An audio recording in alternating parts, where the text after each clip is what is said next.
آج ہم انشاءاللہ پڑھیں گے پارہ نمبر 13 سورہ رد اور آیت نمبر 25 سے۔ اعوذ باللہ من الشیطان الرجیم، بسم اللہ الرحمن الرحیم، والذین ينقضون عہد اللہ من بعد ميثاقه ويقطعون ما أمر الله به أن يوصل ويفسدون في الأرض أولئك لهم اللعنة ولهم سوء الدار۔ صدق اللہ العظیم۔ جزاک اللہ خیرا جزاک اعوذ باللہ من الشیطان الرجیم، بسم اللہ الرحمن الرحیم، رب اشرح لی صدری ویسر لی امری واحلل عقدۃ من لسانی یفقہوا قولی، رب زدنی علما اللہم فقہنا فی الدین۔ یہاں پر پچھلی آیت میں جو ہم نے میثاق کے بارے میں پڑھا تھا کہ میثاق والوں کا انجام نیک بیان کیا گیا تھا، اب آیت نمبر 25 میں اس کے مد مقابل دوسرے فرقین یعنی عہد شکنوں کا انجام بتایا گیا ہے جو قرآن کے اس قاعدے کے عین مطابق ہے، اور یہاں پر وضاحت سے فرماتے ہیں کہ چنانچہ اللہ رب العالمین فرماتے ہیں، اس کا ترجمہ کچھ یوں ہے جو ابھی تلاوت کی گئی تھی، اور وہ لوگ جو عہد اللہ کو پختہ کرنے کے بعد توڑتے ہیں اور جن چیزوں کو ملانے کا اللہ نے حکم دیا ہے ان کو توڑتے ہیں اور زمین میں فساد کرتے ہیں، یہی لوگ ہیں جن کے لیے لعنت اور جن کا انجام کی برائی ہے، جن کے لیے انجام کی برائی ہے۔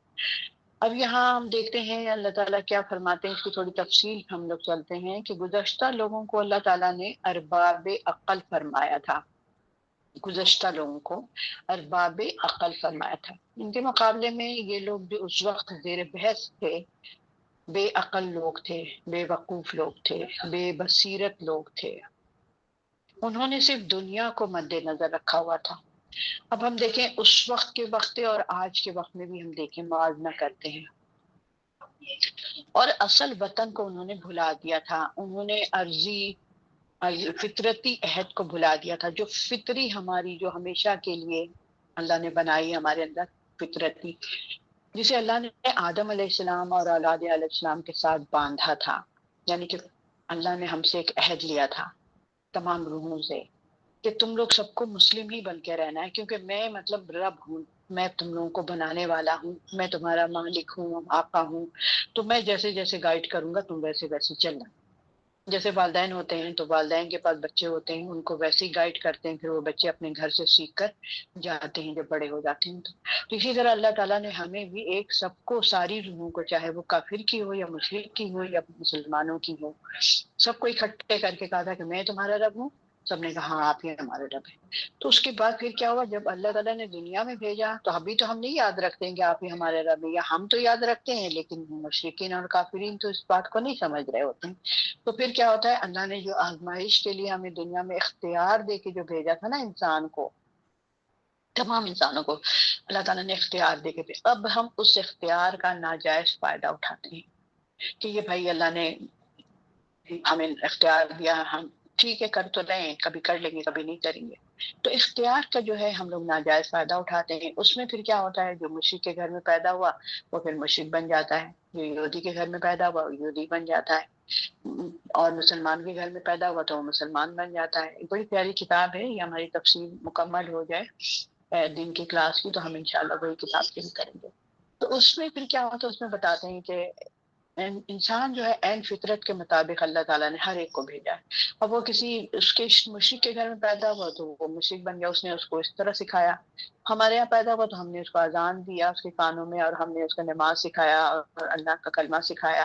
تو یہ چیزیں ہیں، حالانکہ سب آئے تھے اللہ کے وہاں پر عہد کو لے کر آئے تھے، لیکن تم نے کیا کیا، اولین عہد کو توڑ ڈالنے کا نتیجہ یہ ہوا کہ اب انہوں نے ہر عہد کو ہی توڑ دیا، ہر عہد کو، کیونکہ اصلی اور بنیادی عہد کیا ہوتا ہے، میثاق، تو وہی اولین عہد ہے۔ ٹھیک ہے. جب انہوں نے اس کو شکست کر دیا تو پھر کسی اور عہد و پیما کی پھر کیا قدر و قیمت اس کے نزدیک. جب اللہ کے سے جو ہم نے وعدہ لیا تھا کہ آپ ہی ہمارے رب ہیں، اس کو ہم نے توڑ دیا، ہم نے کسی اور کو معبود بنا لیا، تو پھر اب کسی بھی عہد و پیما کی پھر کیا قدر و قیمت. اصل چیز جو آپ کی بنیاد تھی اس کو آپ نے کاٹ دیا. جیسے آپ کے فرض کر والدین ہیں، آپ نے والدین سے رشتہ ہی توڑ دیا، تو پھر اب آپ کیا ہیں؟ اب آپ جتنے بھی رشتے بناتے جائیں، اپنی بیویوں سے، اپنی بیوی سے بنائے، اپنے لوگوں سے بنائے، دوستوں سے بنائے، یہ سے بنائے، ان سے بنائے، لیکن اللہ تعالیٰ تو سب سے پہلے یہی پوچھے گا کہ والدین سے رشتہ کیسے چھوڑ سکتے ہو تم؟ وہ تو تمہارے رحم کا حصہ تھے. اسی طرح تم نے اللہ سے کیسے رشتہ چھوڑ دیا؟ میں ہی تو تمہارا رب تھا، میں ہی تو تمہیں پالنے والا تھا، تم نے تو مجھ سے عہد لیا تھا. تو یہاں پر یہ چیز ہے، جو اللہ کے عہد کا خیال نہیں کرتے وہ کسی اور کے عہد و پیما کو کیا سمجھیں گے؟ جب ہم نے اللہ سے جو وعدہ لیا تھا کہ آپ ہی ہیں ہمارے رب، ہم ہر بات میں آپ کی بات مانیں گے، تو یہاں پر تو ہم نے عہد و پیما کو ہم نے توڑ دیا. اور دیکھیں مسلمانوں نے بھی بہت حد تک توڑ دیا. جو مسلم ہیں، جو خالص مومن ہیں، مومن اور مسلم میں بہت فرق ہے. مسلم کیا ہے؟ آپ کا ریلیجن کیا ہے؟ میں مسلم ہوں. اچھا جی ٹھیک ہے، اسلام آپ کا ریلیجن ہے، ہاں جی. لیکن ہو گیا صرف اسلام بول دیا اور اس کے علاوہ ہم کر رہے ہیں سارا یہودی اور مشرکین والا کام. اللہ تعالیٰ کے مؤذن جو ہے وہ پکارتے ہیں حی علی الفلاح حی علی الصلاح، تو ہم نے کیا کیا اس وقت؟ ہم نے تو اس کی پکار پہ نہیں دوڑے. فجر کے وقت ہم سوتے رہ گئے، نماز عشاء کے وقت ہم سوتے رہ گئے. ہمارے مرد حضرات کون کون دوڑ کے مسجد جا رہا ہوتا ہے. تو کیا آپ نے اللہ سے عہد نہیں لیا تھا کہ آپ ہی ہمارے رب ہیں، ہم آپ کی عبادت کریں گے، ہم آپ کی بندگی کریں گے؟ تو جھوٹ بولا تھا. بولیں یہ بات سب کو بٹھا کے. یہ سب باتیں جو ہے نا ضرور اپنے گھر والوں کے ساتھ پیار سے، محبت سے، غصے سے نہیں. پھر دیکھیں ہم نے تو اللہ سے عہد لیا تھا، الستو بربکم، یہ قرآن کی آیت ہے یہ والی. تو ہم لوگ کہاں اس کو مانتے ہیں رب؟ تو ایسا شخص ہر علاقے میں، ہر رشتے میں، ہر عہد و پیما کے ٹکڑے ٹکڑے کر رہا ہے. ٹھیک ہے نا. گزشتہ دیکھا جائے فرقین کے صبر و صفات اور نیکی صلات کے مقابلے میں اس دوسرے فریق کا وتیرہ کیا ہے؟ فساد فی الارض. یہ جب بھی ہم لوگ پڑھ رہے ہیں اس آیت کو، یہ جو دوسرے لوگوں کے بارے میں بتایا جا رہا ہے، ایک لوگ ہوں گے جو نیک لوگ ہوں گے اور ایک لوگ ہوں گے جو فساد کرنے والے ہوں گے.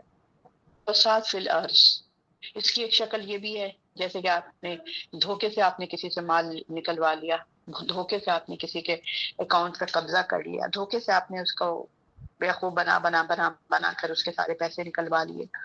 تو یہ سب بھی فساد ہی ہے نا. دنیا کے فساد کی ایک شکل، ایک چھوٹی سی شکل ہے.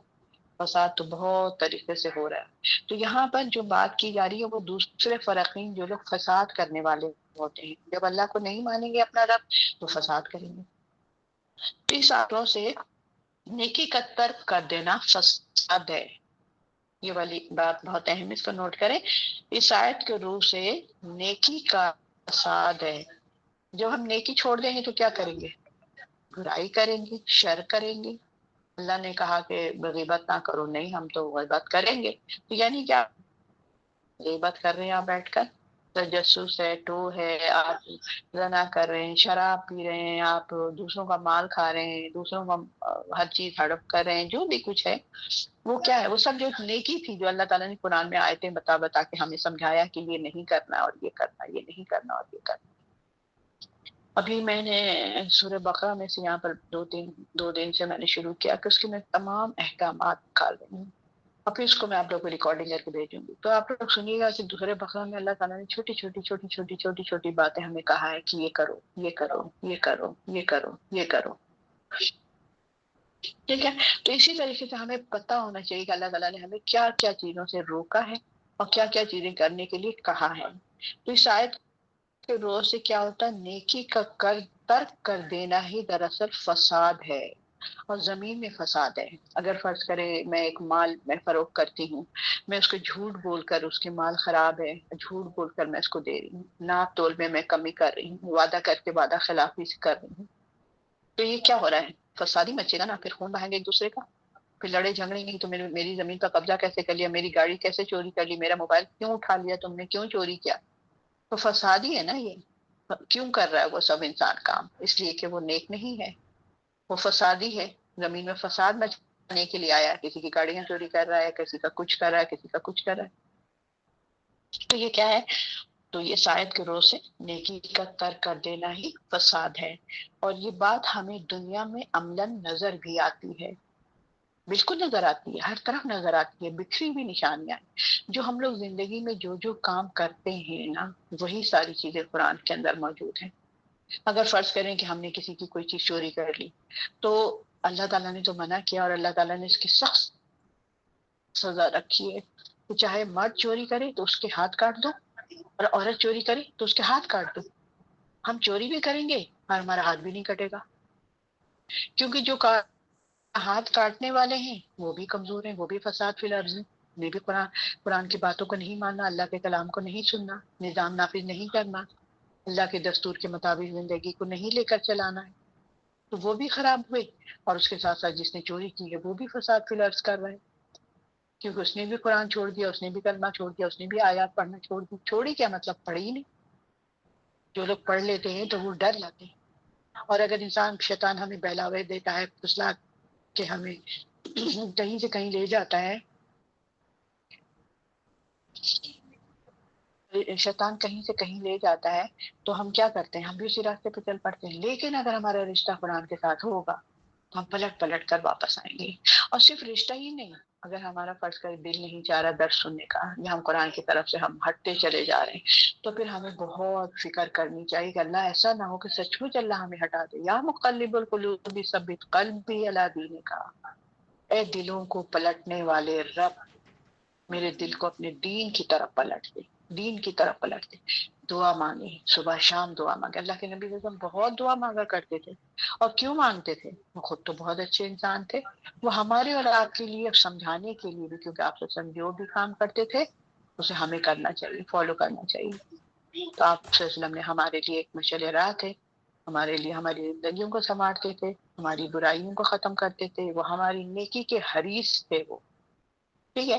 تو یہ چیزیں کہ ربنا لا تزغ قلوبنا، بہت زیادہ یہ والی دعا پڑھیں، اور ساتھ ساتھ اللہ تعالیٰ مجھے ہدایت دے۔ اللہ جب آپ نے مجھے ہدایت دے دیا ہے نا، تو پھر آپ کٹ حجتی میں مبتلا نہ کیجیے گا۔ ربنا لا تزغ قلوبنا بعد إذ هديتنا وهب لنا من لدنك رحمة إنك أنت الوهاب۔ تو یہ چیزیں ہیں، اس سبب سے اس فریق کو رحمت الہی سے پرے ہاک دیا جاتا ہے۔ پھر رحمت الہی سے پرے ہاک دیا جاتا ہے جو لوگ دنیا میں فساد فی الارض کرتے ہیں اور اللہ کی آیات کو جو ہے چھوڑ دیتے ہیں، نیکی کو ترک کر دیتے ہیں، تو پھر وہ کن لوگوں میں شمار ہو جاتے ہیں؟ فساد فی الارض میں، ٹھیک ہے؟ اور لعنت کی گئی ہے، ان کا انجام بہت برا ہے۔ اب دیکھ لیں، جو ہم نے ابھی کیا بتایا، کون لوگوں کا انجام برا ہے؟ یہی جو ہم نے ابھی 3 4 5 لوگوں کا نام بتایا، ایسے تو بھرے پڑے ہوئے ہیں۔ ناپ تول میں کبھی کرنا ہے، باتیں کریں تو جھوٹ کریں، غیبتیں کریں، اور مفاد کی خاطر آگے آگے رہیں، لیکن ہمارے دل میں کچھ اور بہت ساری چیزیں آیتیں ہی ہمیں بتا دیتی ہیں کہ تم کیا حال ہے، تو لعنت کی گئی ہے ان پر، ان کا انجام کیا ہوگا؟ بہت ہی برا ہوگا۔ یہاں پر اللہ تعالیٰ فرما رہے ہیں نا، یہی لوگ ہیں جن کے لیے لعنت ہے اور جن کے لیے انجام کی برائی ہے۔ کون لوگ؟ جو عہد کو، اللہ کے عہد کو توڑ دیتے ہیں، بہت پختہ عہد لینے کے بعد۔ اب اس کا ترجمہ پڑھیں، کتنا صاف سمجھ میں آ رہی ہے بات۔ اللہ رب العالمین فرماتے ہیں، اور وہ لوگ جو عہد اللہ کو پختہ کرنے کے بعد توڑ دیتے ہیں، اور جن چیزوں کو ملانے کا اللہ نے حکم دیا ہے ان کو توڑتے ہیں، اور زمین میں کیا کرتے ہیں؟ فساد کرتے ہیں۔ اللہ تعالیٰ فرماتے ہیں کہ زمین میں فساد کرتے ہیں، یہی لوگ ہیں جن کے لیے لعنت ہے اور جن کے لیے انجام کی برائی ہے۔ یہ میں نے آپ کو پورا سم اپ کر کے اس میں بتا دیا۔ اچھا، اب ہم دوسری آیت کو دیکھتے ہیں کہ دنیاوی با اخروی زندگی کا مقابلہ، ٹھیک ہے؟ دنیاوی، دنیا جو ہے ہماری وہ، اور اخروی ہمیشہ رہنے والی آخرت یعنی زندگی کا مقابلہ، اس میں دیکھتے ہیں کہ کیا ہے۔ جن دوسرے فرقین کا ان آیات میں ذکر کیا گیا ہے، یہ رحمت الہی سے ہٹا ہوا ہے، ٹھیک ہے؟ مردود ہے، وہ اللہ کی رحمت کو اس نے انکار کر دیا، غلط سلط راستے پہ چلا گیا، بارگاہ فریق ہے اللہ تعالیٰ جو ہے، اور جس کی لعنت اور بد انجامی کی سزا بھی ہے۔ اس پر لعنت اللہ نے کیا، اور اس کو سزا کے لیے بھی کہہ دیا کہ اس کو سزا دیا جائے گا۔ جہاں تک دنیاوی رزق کا تعلق ہے، اس کی باغ ڈور جو ہے اللہ تعالیٰ کے ہاتھ میں ہے۔ اور وہ ہر ایک کو، کافر اور مومن اور نیک بد کو، دنیاوی ساز و سامان مہیا کرتا ہے، کافروں کو بھی، مومنوں کو بھی، نیک کو بھی، بد کو بھی۔ دنیاوی سامان تو میں تمہیں دے دوں گا، دنیاوی سانس بھی لو، کھاؤ پیو، لیٹو، آرام کرو، اولادیں لو، سب کچھ ملے گی تمہیں، لیکن یہ سب کے لیے ہے، لہذا دنیاوی والا اسے بڑا خوش ہے، بلکہ یہ تمہاری آزمائش کے لیے دیا۔ کئی دفعہ پڑھا بھی ہے اللہ تعالیٰ کی کتاب میں، یہ تو ہر ایک کے لیے ایک ابتدا ہے، یہ ایک آزمائش ہے۔ یہ لوگ کیا کرتے ہیں؟ دنیاوی رزق کو کن کاموں میں صرف کرتے ہیں؟ دنیاوی رزق جو اللہ نے دیا ہے، جیسے ہمیں صلاحیتیں دی ہے، بولنے کی طاقت دی ہے، لکھنے کا دیا ہے، ہماری عقل دی ہے، سوچ و بچار کرنے کی دی ہے، اللہ کے کائنات کو دیکھنے کی، غور و فکر کرنے کی دی ہے اللہ نے صلاحیتیں، تو ہم اس کو کن کاموں میں صرف کرتے ہیں؟ یہ دنیاوی رزق کو کن کاموں میں صرف کرتے ہیں؟ چنانچہ آیت نمبر 26 میں اللہ سبحانہ تعالیٰ فرماتے ہیں، ترجمہ کچھ یوں ہے کہ اللہ رزق کو پھیلاتا ہے جس کے لیے بھی چاہے، یعنی جس کو چاہتا ہے کشادہ رزق دیتا ہے، کر دیتا ہے، تنگ کر دیتا ہے رزق بالکل۔ بات لکھی ہوئی ہے اور ہمیں اچھی طرح سمجھ آ گئی کہ اللہ تعالیٰ رزق کو پھیلاتا ہے اور جس کے لیے چاہے، اور جس کو تنگ کر دیتا ہے، مطلب تنگ دیتا ہے مطلب اتنا ہی دیتا ہے، نفع تولا دیتا ہے، بس اتنا ہی آیا کہ خرچ کرو، ختم ہو گیا کام، لیکن کسی کو بے حساب بھی دے دیتا ہے، ٹھیک ہے؟ تو یہ کیا ہے؟ یہ لوگ دنیاوی زندگی پہ خوش ہو جاتے ہیں، بھائی ہم سے تو اللہ راضی ہے، دیکھو ہمارے تو کبھی کوئی مشکل ہی نہیں ہوتی، میں کبھی بیمار نہیں پڑتی، میرے گھر میں ریل پیل ہے، نوکروں گاڑی یہ ہے وہ، میں تو اللہ تعالیٰ مجھے پسند نہیں کرتا تو نہ دیتا، لیکن مجھے تو دے رہا ہے، اس کا مطلب ہے میں کوئی گناہ کا کام تھوڑی کر رہی ہوں۔ جی اب اللہ تعالیٰ تو خود ہی فرمانے قرآن میں کہ اللہ تعالیٰ جسے چاہتا ہے بہت زیادہ دیتا ہے اور جسے چاہتا ہے تنگ کر دیتا ہے، اور یہ لوگ کیا کرتے ہیں؟ دنیاوی زندگی پہ خوش ہو جاتے ہیں، حالانکہ آخرت کے مقابلے میں دنیاوی زندگی تو بہت ہی ایک عارضی ساز و سامان، تھوڑے دنوں کا ہے، تھوڑے دنوں کا ہے، یہ استعمال کر لو، یہ مشینیں استعمال کر لو، یہ اے سی استعمال کر لو، یہ چیزیں استعمال کر لو، یہ گھر بار استعمال کر لو، تھوڑے دن کی بات ہے، وہ چیزیں بھی خراب ہو جائیں گی اور آپ بھی دنیا سے چلی جاؤ گے۔ دنیاوی زندگی پر ریچھ گئے دنیاوی، اور ان کا ساز و سامان زائل ہونے والا ہے، یہ سب ساز و سامان جو اتنا بنا بنا کے رکھا بنا سب زائل ہونے والا ہے۔ انہوں نے عالم آخرت اور اس کی باقی نعمتوں کی طرح نہیں جھونکا اور اس لیے غلط فہمی کا شکار ہو گئے۔ تو یہ اب دیکھیں اللہ تعالیٰ نے اگر ہمیں سب چیزیں دی ہیں تو برتنے کے لیے دی نا، ہم اس کو استعمال کرتے ہیں، ٹھیک ہے، استعمال کریں اور بس ختم، لیکن آخرت کی تیاری کریں۔ استعمال کرنے کے لیے اللہ منع نہیں کرتا ہے، آپ ہی کے لیے تو بنائے ہیں اللہ نے سارے پھل فروٹ، کھانا پینا، اناج، جانور، سب چیزیں آپ ہی کے لیے تو مسخر کی ہیں اللہ تعالیٰ رب العالمین۔ آپ کو منع تو نہیں کیا اللہ نے کہ نہیں نہیں تم نہیں کھانا، تمہیں حساب، تم نے، ہاں تم ضائع مت کرنا، تمہیں حساب دینا پڑے گا، ہاں تم دوسروں کا خیال رکھنا، اپنی خدمت خلق کرنا، مخلوق کی خدمت کرنا، اور وہ ساری چیزیں ہیں۔ دنیا آخرت میں رزق کا معاملہ اللہ کے ہاتھ میں ہے، اللہ تعالیٰ اپنی کتاب میں فرما رہے ہیں کہ دنیا اور آخرت کے رزق کا معاملہ دیتا ہے، وہی مصلحت کے ماتحت جس کا رزق چاہے بڑھا دیتا ہے اور جس کا چاہے گھٹا دیتا ہے۔ دنیاوی ساز و سامان تو کافر مومن سب کے لیے ہے، مگر آخرت کی جزا کے حقدار فقط مومن ہوں گے جنہوں نے آخرت کے لیے کام کیا ہوا۔ یہ قرآن کی آیت میں نے ابھی آپ کو پڑھ کر سنائی، یا سمجھے کہ میں اس کی تفسیر کر رہی ہوں، اب جب میں تفسیر کروں گی تو میں بتاتی ہوں، میں اس میں ایک دفعہ پھر اس کے ترجمہ پڑھتی ہوں۔ یہ لوگ دنیاوی زندگی پہ ریچھ گئے ہیں، حالانکہ اس کا ساز و سامان زائل ہونے والا ہے، انہوں نے عالم آخرت اور اس کے باقی نعمتوں کی طرف نہیں جھانکا، اس لیے غلط فہمی کا شکار ہے۔ دنیا اور آخرت میں رزق کا معاملہ اللہ تعالیٰ کے ہاتھ میں ہے، وہی مصلحت کے ماتحت جس کا رزق چاہتا ہے بڑھا دیتا ہے اور جس کا چاہتا ہے گھٹا دیتا ہے۔ دنیاوی ساز و سامان تو کافر مومن سب کے لیے ہے، مگر آخرت کی جزا کے حقدار فقط مومن ہیں جنہوں نے آخرت کے لیے کام کیا۔ یہ اللہ تعالیٰ نے بتایا، کتنی آسان طریقے سے اللہ تعالیٰ ہمیں ریمائنڈر دیتا ہے، بتاتا ہے بار بار، تو ہم اگر اس کو، اسی کو اگر ترجمے کو بھی بار بار پڑھیں تو ہمیں بہت ساری بات چیزیں سمجھ آ جاتی ہیں۔ اچھا جی، اب ہم دیکھتے ہیں کہ مسئلہ وحی اور رسالت تو کیا ہے؟ گزشتہ جو آیت میں ہم دیکھیں کہ عالم اور اندھے کا فرق بتایا گیا نا، ایک جاننے والا اور ایک نہ جاننے والا، ایک اللہ کا پیارا اور ایک اللہ کا غضبناک۔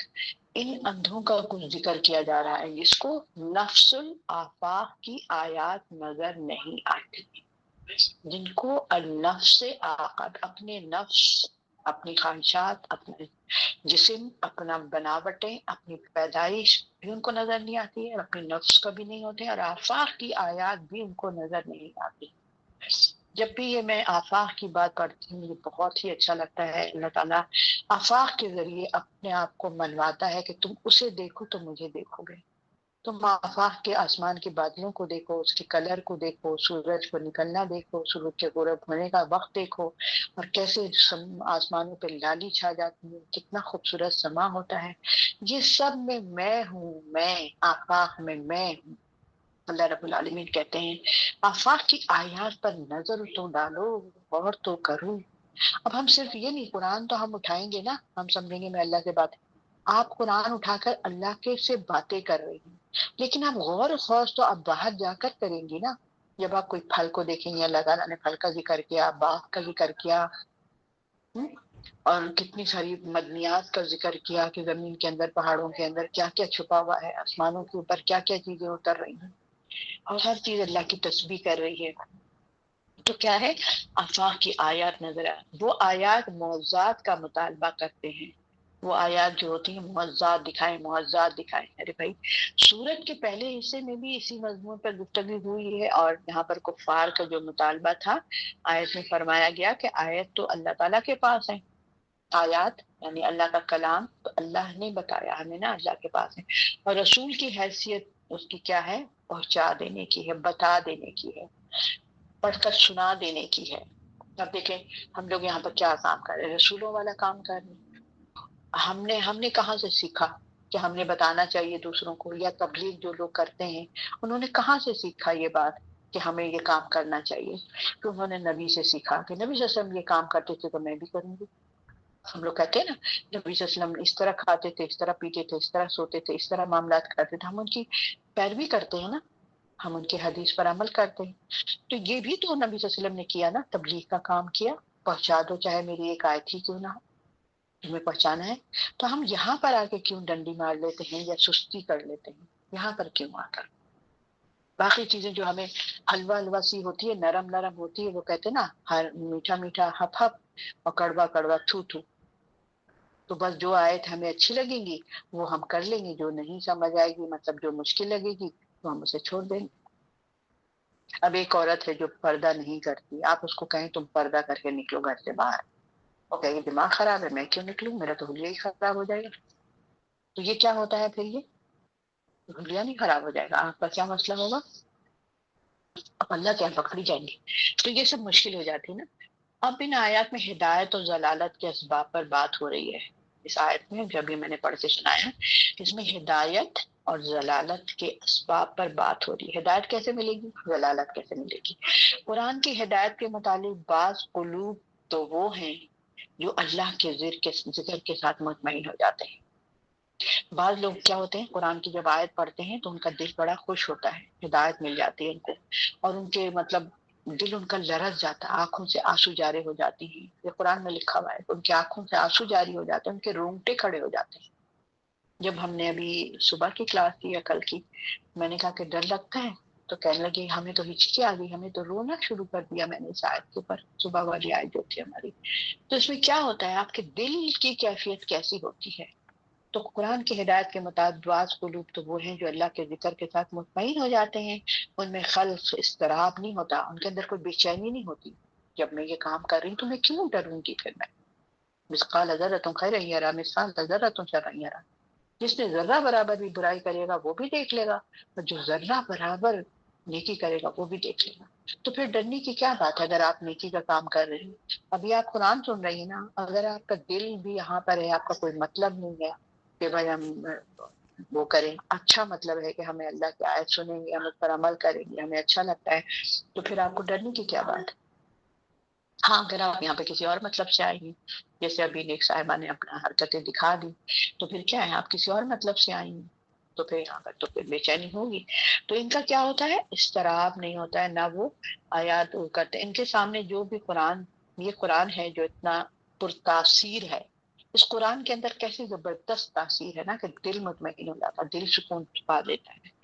طیب ہے، اس کی وجہ سے پہاڑ بھی جو ہے نا رواں ہو جاتے ہیں. پہاڑوں کو بھی اللہ تعالیٰ نے قرآن کو دیا تھا کہ تم قرآن اٹھاؤ، انہوں نے ان کو اٹھانے سے انکار کر دیا. لو انزلنا هذا القرآن على جبل لرأيت خاشعا، تم دیکھے کہ اس قرآن اگر ہم کسی پہاڑ پہ نازل کرتے تو یہ خوف سے اور اس سے دبا جاتا اور پھٹا پڑتا. اللہ کے خوف سے تمہارا دل کتنا اسٹرانگ ہے کہ تمہارا دل نہیں پھٹتا قرآن کی آیتیں سن کر کے. عذاب ہوگا، لوہے کی زنجیر سے تمہیں جکڑ کر کے کھینچا جائے گا اور جہنم کے فرشتے جو ہوں گے تمہیں تھپڑ مارتے ہوئے لے کر جائیں گے. کیا تم کو ڈر نہیں لگتا؟ تم کیسے ہی ہو؟ پہاڑوں پر اگر یہ نازل کرتے تو وہ اللہ کے ڈر سے خوف سے دبا جاتا اور پھٹا پڑتا، اس کو اتنا ڈر لگتا. ہم تو قرآن کی ایسی سی آیتیں پڑھتے ہیں، ابھی سنا اور کل پھر وہی حرکتیں کرتے ہیں. اللہ تعالیٰ ہم سب کو بچائے اور قرآن جیسا بنا دے. زمین ٹکڑے ٹکڑے ہو جائے اور مردے بولنے لگے تو کیونکہ اس میں قوت ہیبت تسلط اور زندگی پائی جاتی ہے، ٹھیک ہے نا، زندگی پائی جاتی ہے. اس قسم کے معاوضہ جو ہے طلب لوگ ہمیشہ ہوئے ہیں، یعنی معاوضہ طلب کرتے ہیں، اور ان کا مقصد کیا ہوتا ہے؟ ایمان لانا ہرگز نہیں ہوتا. یہ دکھا دو تو پھر ہم مانیں گے نبی کو، ایسے دکھا دو تو پھر ہم مانیں گے نبی کو. ارے بھائی، وقتی طور کے لیے ہے یہ سب چیزیں، لیکن ان کے جو مطالبات کرتے ہیں وہ پھر ہم انشاءاللہ کل پڑھیں گے انشاءاللہ تعالیٰ. زندگی رہی تو آیت نمبر 27 سے لے کر 32 تک. ربنا تقبل منا انك انت السميع العليم وتب علينا انك انت التواب الرحيم. صلی اللہ تعالی علی خیر خلق محمد وآلہ وصحبہ اجمعین برحمتک یا ارحم الراحمین. ربنا تقبل منا اللهم انی اسألک علما نافعا وعملا متقبلا ورزقا طیبا. سبحانك اللهم وبحمدك نشهد ان لا اله الا انت نستغفرك ونتوب اليك. السلام علیکم ورحمۃ اللہ وبرکاتہ.